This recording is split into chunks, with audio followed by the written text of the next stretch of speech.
Anyway, we're live now. Better late than never. Okay.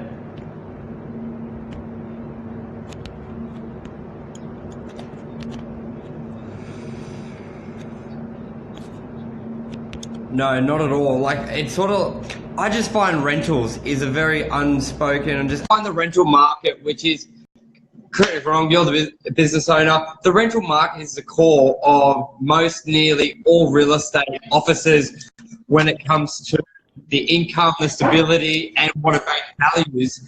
But it's never really spoken about. It's never marketed to the extent of sales. It's never educated to the extent sale properties are. It's almost like the gifted orphan child.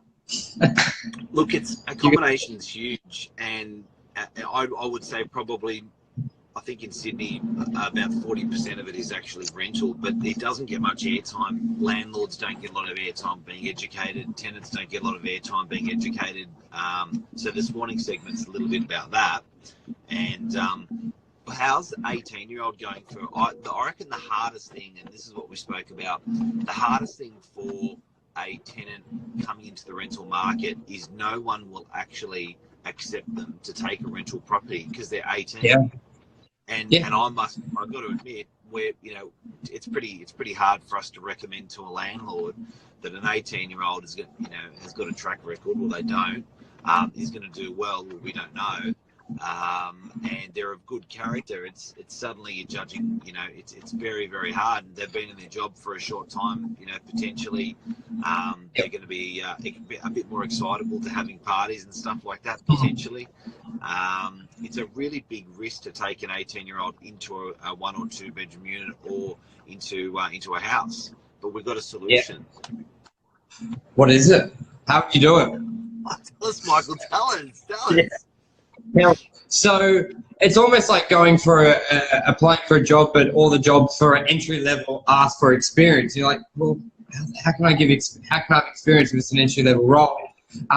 That's sort of what we're looking at that rental. That's what owners are sort of thinking. They understand you're 18, it's your first rental property, but they're wanting to have that experience. But the solution is mum and dad go get and they back the lease, which it will still be in the child's name, and then you've got the guarantor of the family home, the family income, and the stability that there is basically for a landlord. There is a fallback person if something goes wrong. So, which also gives a little bit, it's almost like an extra tick as well. If the 18-year-old can't get their parents to guarantor, then it's a pretty big sign that it's like, well, shit, I'm not going to put them in my property. But if the parents are happy going, yep, we're happy to guarantor the rent, guarantor the bond, or guarantor any missed payments, you can call us if they don't go from there. It's a really good layer of protection, especially in this area where a lot of parents they probably own their own home, so they've got that asset behind them as well, and it's a good leg up. Let's face it, the rental market in this area is struggling, so landlords need to be looking at other avenues and looking at more prospective tenants, but not necessarily lower their standards. And I think that's what we're coming across with the guarantor, because you may be looking at an 18-year-old that you wouldn't. Yeah. Everyone's going to start somewhere. So how would you pre-frame that for an 18-year-old and a landlord, Mark? So I think also a lot of 18-year-olds or 19, 20, they just don't think it's possible. So a lot probably want to move out of home. They've been working since they were 13. They're responsible, but they don't even bother. So how would you, sort of that elevator pitch to motivate them to get out there and look at property, how they can pre-frame it with their parents? And then on reverse, how would you pitch that to a landlord? Because if a landlord goes, what do they ask? Who are they? What's their income? How old? Basically. Yep. So how do you get past that? And you go 18. No, next. I don't know. I think, look, with rental accommodation, in Sydney, it is a risk when you're moving in with someone. And when you're 18, you tend to move in with, your girlfriend. You tend to move in with a couple of mates, which makes it all that much riskier. So I think for profiling, if you want to get into something, and it's cheaper as well, if you can split the rent 3 ways. But I think that if the big risk for a landlord is the property going to be damaged, and is the rent going to be paid on time? Now, if you're saying, look, there's 3 18-year-olds or 2 18-year-olds going in, you straight away your ears pick up as a landlord. So I think when you say, and what we do at NOVAK is we'll say, look, to the tenant, look, on paper, you know, great education, great, even put in your school marks. If you got good school marks, I would have failed on that one. But even when you come along and say, look, here's my rental application listed agent, and I'm also happy to put my father or mother onto the lease, and also my other flatmate is happy to put their father and mother onto the lease. And the reason why we'd like to do that is to show that they're backing us financially, they're backing us that we're going to look after the property. So your landlord should back us to, you know, that we're going to do a good job by the property and by you guys. And the great news is, and another hack on top of the hack is, after 12 months or after 24 months or 36 months, you can actually remove mum and dad off that lease. So mum and that, so because you've proved yourself, you're 19, you're 20, you've been there a couple of years, you can apply to the real estate agent and say, hey, you can see we've been great looking after the property. You can see we've been great in paying. Are you okay if we take off our parents on the lease? It's very similar. A genius way to do it. Yeah, it's very similar in sales when the parents go on a loan. I just want to say good morning to Nathan. We got Glenn Higgs on as well. Kim and Jeff, good to see you. And roofing straight away. Craig Martin's there. How are you, Craig? Ali Cash. Tuning in. What we're talking about is helping getting your properties rented, especially if on paper they don't look ideal. What can you do to make yourself more comfortable with your investment property? And I find a lot of the people who get sort of discriminated are the younger, 18 to 22, 23, where they're coming from home, so they don't have history. But what can you do? Very similar to a home loan where your parents will go guarantor, but in this, we're not really, there's no money going in for the parents, is there? They're not put for, what would the reservation be? No, actually, mum and dad would be worried. No, it's nothing. Well, you'd think that, no financial. Well, you'd think, okay, well, will this affect mum and dad getting a loan? No, because we don't register with any loan with CRA or banks or anything. Will it have, so that's probably the big one. Mum and dad will be thinking, shit, is our loan, is it going to affect loans and stuff like that? So it's not. And guys, this is a great segment. If you know anyone that will be getting in or trying to get into the rental market, please share the segment with it, because this information is just very hard to find and not out there. So by you sharing it, helps us, helps them, helps everyone. Now, just one thing: how would an 18-year-old, 17-year-old pitch it to mum and dad? I'll leave that one to you, Michael. How would you frame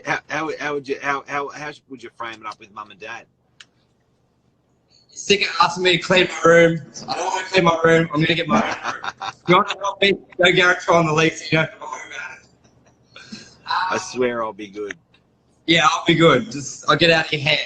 No, like if you're looking, I think your parents are going to probably question you and qualify you a lot harder than the landlord would be, because they're going to look at you, probably look a lot more thoroughly. They're going to know your history. You can look good on paper and a little bit of brief, but your parents are going to know. So I think that first of all. But what I'll go to the parents is looking to get my own space. Could be with a girlfriend. The real estate have come back to me saying on my own, because I've got no experience, got no history.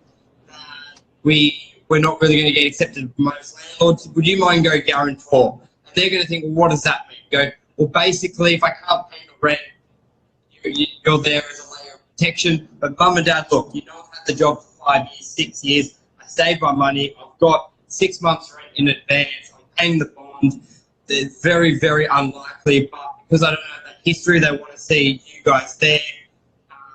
That's sort of where I'd pre-frame it. Your parents are going to know more than anyone, but they've got to that you're working, your income coming through, and sort of the motivation as well. I think the biggest concern the parents would have is, yes, you may have all the money and the job, but if you're just going to be having parties and people around, they're going to think, well, regardless of you paying rent, if destroy the place, it's going to look bad on everybody. So it's also they're going to judge your character and where you are. So if you are young and you are doing it and you're thinking about doing it, maybe for the 2 to 3 months leading up for it, don't be out every weekend.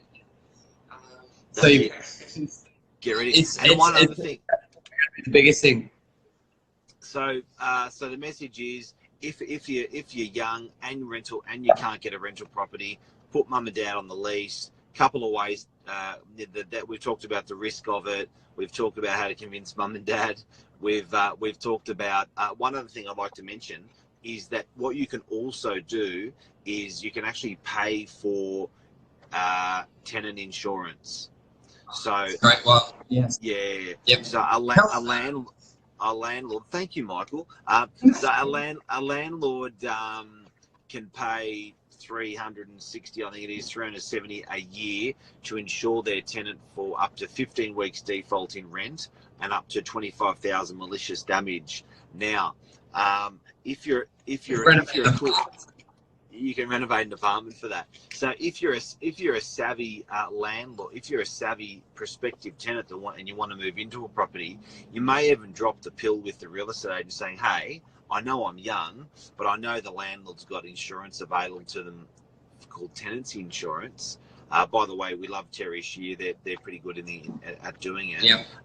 Terry Shear Insurance, tenancy insurance. So the tenant will say, "Hey, I'm really good. I will pay a kicker.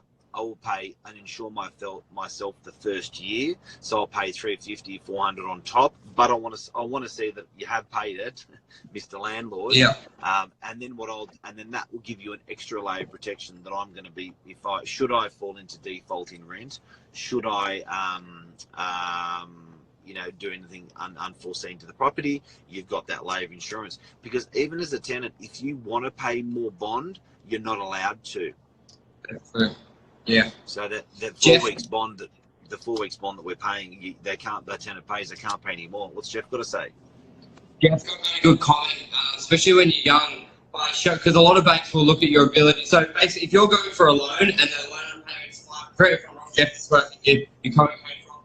Like if you're going for a loan and your mortgage payment will be $600 a week, and you've been paying rent $700 a week consistently for 5, 6, 7 years. It shows really good faith, especially when they're looking through your bank records, that you do have competency to pay. You are a consistent payer, and they actually look at it. Sometimes it's not that bad.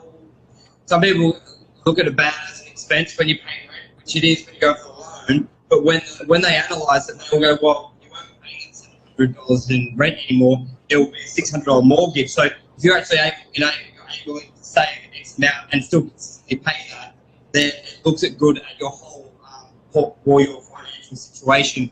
You can pay your rent on time. So obviously, if you can stay at home longer to save the deposit, that will help as well. But renting is not that bad as long as you've got those good payments as well, because it definitely can help when they're assessing your loan capacity. Happy days. Thanks everyone for tuning in. It will be on the podcast at iTunes store. And we'll be back tomorrow morning. Thank you, everybody.